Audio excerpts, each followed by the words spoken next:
Oh, well, apologies if this is going to be a little too slow for some of the more advanced people with 2001, but this is really meant for introductory and intermediate viewers. So without further ado, let's get to it. So what is 2001? Really, it's two films at once.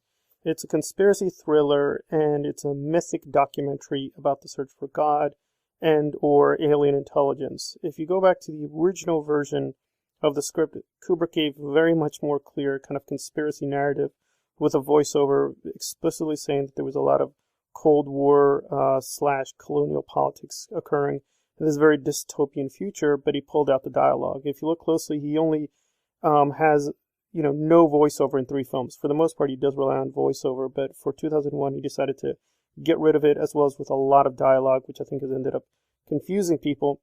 But in its bare essentials, I think we all know the plot. The apes seem to be doing well, but they're being victimized by these larger predators. So the monolith gives them a sort of evolutionary head start, but it's a paradox because it gives them language and this human mind, but it also gives them access to weaponry, which they use against one another.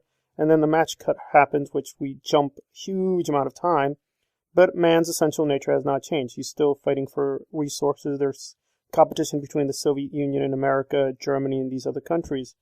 Now, the match cut goes to a space station, but that's really supposed to be a weapons station, but Kubrick made it much more ambiguous in the final cut. But yeah, we're supposed to go from weapon to weapon in the future. But he, again, made things much more ambiguous, but the basic outline of the conspiracy narrative is still there. So when the monolith is discovered again, the U.S. government very quickly tries to cover up its existence.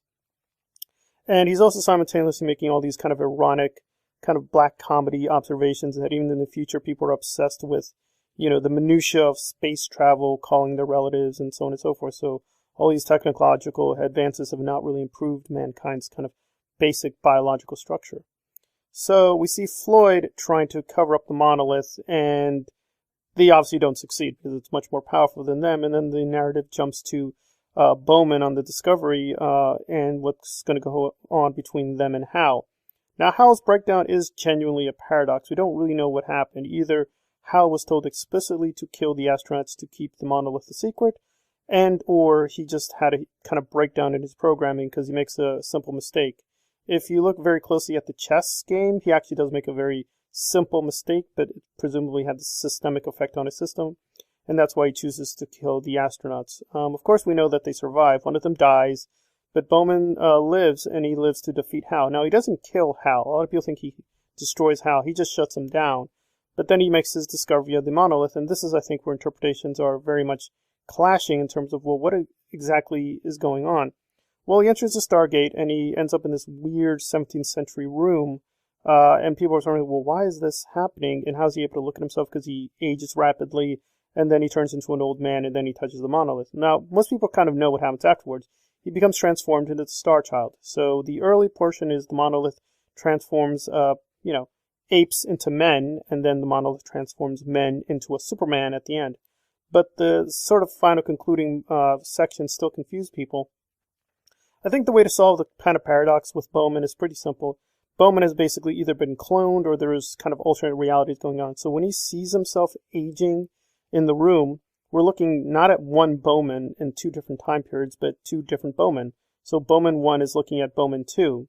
Now, how long have these 2 Bowmen been there, or what is their purpose? That's not clear. Presumably the aliens just, for whatever reason, cloned Bowman or had him in a kind of time loop, and for whatever reason they decide to get him out of the loop and let him touch the monolith and advance in terms of humanity's mental progress. So a lot of things can be explained by these kind of implied information off screen.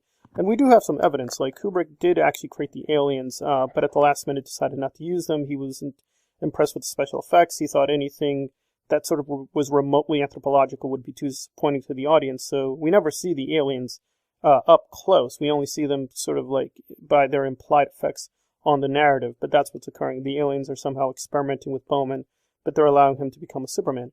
So that's 2001 in a nutshell. It's a very religious film trying to, through using documentary techniques, to look into the future of what if human life comes in contact with alien intelligence and how that's going to impact us in terms of our society and culture. And of course, there's a lot of references to Nietzsche and his philosophy, but its bare structure is pretty understandable, even without these explicit verbal or kind of obvious visual symbols.